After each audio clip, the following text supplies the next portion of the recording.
Salve, salve rapaziada, tudo certo com vocês? Eu sou o Lucas Tadioto, esse aqui é o canal Steak Cheia e estamos aqui mais uma vez para o nosso conteúdo de análise pós-jogo. Nesses vídeos aqui eu trago as minhas análises dos jogos onde eu operei, onde eu fiz trading aqui e trago para vocês aqui um pouco de como eu abordei alguns mercados dentro de algumas partidas aqui, dividindo com vocês a minha experiência ao longo desse dia de trabalho e tentando trazer aí alguma situação que possa eventualmente ajudar você a se organizar para os próximos jogos dessas equipes e entender também se você realizou um bom trabalho ou não nos jogos que acabaram de se encerrar hoje.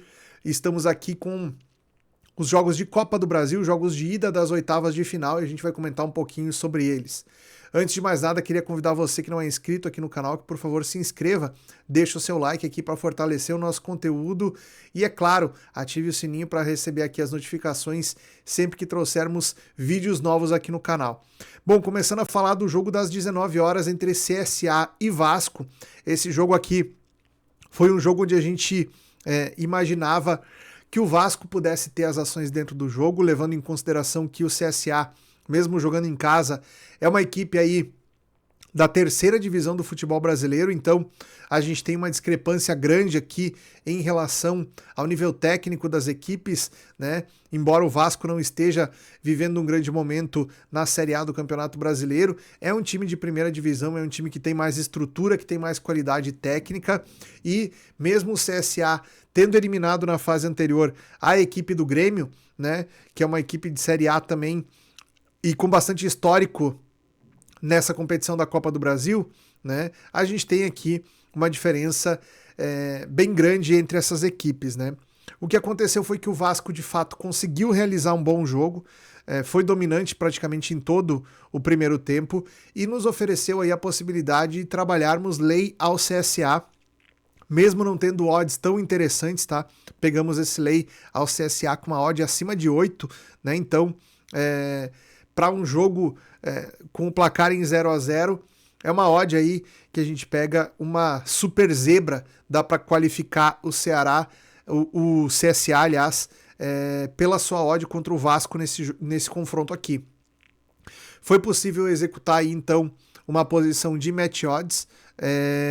Eu não tomei nenhuma posição no mercado de gols na segunda etapa, mas o over limite aqui nesse jogo estava pagando muito bem, e estava acontecendo um certo volume no segundo tempo, principalmente por parte do Vasco em tentar buscar por esse gol. Então, existia a possibilidade, sim, de explorar o mercado de gols nesse jogo aqui, embora eu não tenha prestado atenção nesse jogo, porque quando chegou no momento para a gente trabalhar o over limite nesses jogos aqui, já tinham começado os jogos das 19h30, que eram jogos muito interessantes também para a gente explorar algumas situações, tá? E aí eu já passo para o jogo do Bahia contra o Retrô, o jogo que teve 5 gols. Para mim, talvez foi o jogo mais interessante aqui para a gente trabalhar nesses confrontos de ida da Copa do Brasil até aqui.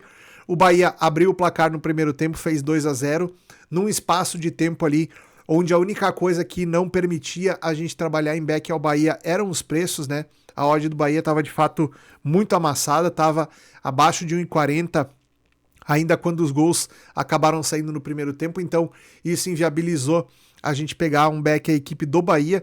Quem trabalha back é super favorito aí, sabe do que eu tô falando. Pro estilo de jogo que o Bahia vinha desempenhando, essa odd ainda estava muito amassada, né? Então, muito provavelmente, se tivesse um espaço um pouco maior entre o primeiro e o segundo gols, provavelmente talvez o segundo gol fosse mais possível da gente tentar conseguir pegar nesse mercado, né? Eu fui trabalhar no mercado de gol limite na segunda etapa, onde a gente teve aí 2 gols depois do minuto 75, então eu entrei para pegar o over limite, acabou saindo 2 gols ali na segunda etapa desse jogo, um jogo com leitura muito tranquila para gols também, porque ainda no primeiro tempo a equipe do Retrô fez o 2-1, né? E foi uma equipe que em nenhum momento do jogo mostrou tanto interesse assim em se preservar no placar, né? Tanto depois, quando o jogo já estava 2-1, o time do Retrô tentou continuar saindo, mas a equipe do Bahia naturalmente era muito superior.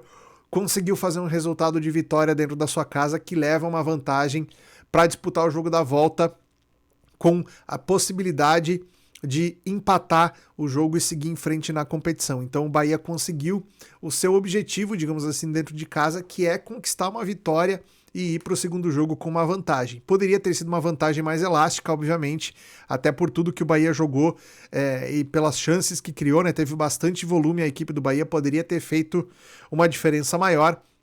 Acabou ficando no 3-2 esse jogo aqui e teremos um confronto relativamente ainda aberto. Ainda existe a possibilidade para o Retrô, no jogo da volta dentro da sua casa, conseguir reverter esse resultado, mas obviamente o Bahia é franco favorito aqui para classificar depois de ter conseguido essa vantagem por um gol de diferença no jogo de ida.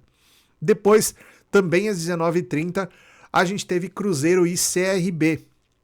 Um jogo que, na minha visão, tinha um potencial aqui para a gente explorar possivelmente também mercado de gols. Outra vez um favorito com odd bastante amassada, né? O Cruzeiro com odds aqui abaixo de 1,40. Não me chamou a atenção para trabalhar o Cruzeiro nesse mercado de match odds justamente de fato ao preço do Cruzeiro, que estava muito amassado. Eu comentei isso também no meu vídeo de pré-análise do jogo aqui. Então eu fiquei de fora desse mercado aqui. Vi o Cruzeiro ser superior durante todo o primeiro tempo praticamente, teve alguns poucos momentos ali onde o CRB conseguiu levar algum perigo, não o suficiente para que eu sentisse vontade de entrar no mercado de gols. Era um jogo que eu estava esperando muito pelo Cruzeiro abrir o placar aqui e a gente ter a possibilidade de entrar no mercado de overgoals aqui, mas o jogo acabou 0-0, o CRB de certa maneira conseguiu aqui o seu objetivo, que era não perder esse jogo e levar a decisão para a partida de volta.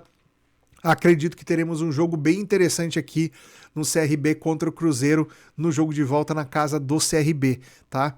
Então aqui, na minha opinião, o Cruzeiro poderia ter conseguido, se não matar o confronto, mas pelo menos conseguido construir uma vantagem para levar o jogo da volta com uma certa segurança, uma certa tranquilidade. O Cruzeiro não conseguiu fazer isso, vai ter que levar força máxima para o jogo da volta contra o CRB para conseguir a sua classificação, já que não conseguiu uma vantagem dentro de casa, tá? Então um jogo aqui onde a gente teria a possibilidade de trabalhar algum mercado no segundo tempo, principalmente, acabou não acontecendo.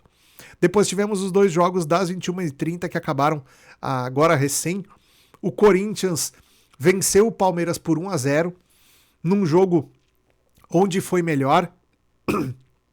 Eventualmente, em boa parte do primeiro tempo, foi possível trabalhar um lay ao Palmeiras aqui. Eu estava dentro do mercado em lay ao Palmeiras quando o Corinthians teve um pênalti a seu favor, pênalti que foi desperdiçado pelo Yuri Alberto no primeiro tempo. Então, se sai esse gol, pagaria muito bem ali. Acabou não saindo o gol. Logo em seguida eu fechei a posição também. No finalzinho do primeiro tempo o Palmeiras teve uma melhora e aí já não fazia mais sentido estar dentro do mercado ali, né? Mas foi possível pegar uma correção de preço interessante contra o Palmeiras nesse primeiro tempo. No segundo tempo eu não me posicionei em nada aqui, era outro jogo que eu gostaria de trabalhar o mercado de gols desde que saísse gol no primeiro tempo. Como não saiu gol no primeiro tempo, eu não entrei para buscar gol na segunda etapa, e ali pelo minuto 35 do segundo tempo, mais ou menos, o Corinthians conseguiu fazer o seu gol, abriu o placar, fez 1-0, e logo em seguida o Palmeiras deu uma resposta, fez o seu gol que foi anulado na régua, no milímetro ali. Então esse gol anulado provavelmente vai gerar uma certa polêmica ainda aí no noticiário, porque foi um gol anulado muito em cima da régua, né? Então esse gol daria a igualdade no placar, que levaria o jogo para decisão no Allianz Parque sem vantagem de nenhum dos lados, né? Então, com esse gol anulado, o Corinthians vai com uma vantagem de um gol para disputar a classificação no campo do Palmeiras. É um jogo que permanece em aberto, o confronto permanece em aberto aqui, mas essa vantagem do Corinthians dentro de casa é uma vantagem considerável, levando em conta que aqui temos um clássico onde o jogo é muito parelho, foi muito parelho essa partida aqui, muito disputada, e a gente deve ter um jogo com essa mesma característica na partida de volta, onde o Corinthians, por ter construído essa vantagem aqui, leva uma superioridade aí em relação à possibilidade de classificação para a próxima fase, beleza? Então, para fechar, a gente teve aqui também o jogo entre Internacional e Fluminense. Antes de falar sobre o Internacional e Fluminense, eu queria deixar o convite aqui para vocês conhecerem a VPAG. Deixa eu sair daqui para vocês verem melhor. A VPAG é uma carteira virtual que tem algumas funcionalidades completamente diferentes e inovadoras aí para o mercado brasileiro, tá? Através da VPAG você consegue realizar o Pix Turbo, que é uma modalidade de Pix muito mais rápida, mais segura, onde você consegue transferir direto da sua conta para dentro da casa de apostas, utilizando apenas a chave Pix da casa de apostas que o Pix Turbo da VPAG oferece. Então é muito mais rápido e além da velocidade e da praticidade, você também tem a possibilidade aí de receber cashback de até 4% em cima do seu depósito. Então você depositou lá R$1.000, vai aparecer R$1.040 lá, porque o cashback já vai junto com o seu depósito, tá? Então é na hora que você recebe, é dinheiro na conta, não é ponto, não é bônus, não é nada disso, tá? É dinheiro real que você recebe em cashback fazendo Pix através da VPAG. Então recomendo demais que você utilize essa plataforma aqui. Se quiser criar a conta, é só clicar no link que está na descrição do vídeo. Fechando então, falando do último jogo que a gente teve hoje, Internacional e Fluminense. O Fluminense venceu por 2-1 o Internacional na casa do Internacional. Foi um placar assim, olha, dos jogos que a gente teve até aqui de Copa do Brasil, foi o melhor placar do jogo de ida que um visitante conseguiu fazer, conseguiu abrir uma vantagem de um gol jogando fora de casa, então vai jogar na decisão agora dentro do Maracanã, dentro da sua casa, com um gol de vantagem contra o Internacional, que vai precisar sair, vai precisar deixar muito espaço, e o Fluminense já nesse jogo de ida conseguiu explorar isso muito bem, tá? Então, nesse jogo, o que eu fiz? Eu trabalhei em lei ao Internacional no primeiro tempo, onde o Internacional teve bastante dificuldade na transição de jogo, errou muito passe, o Alan Patrick, principalmente, muito bem marcado pelo sistema defensivo do Fluminense.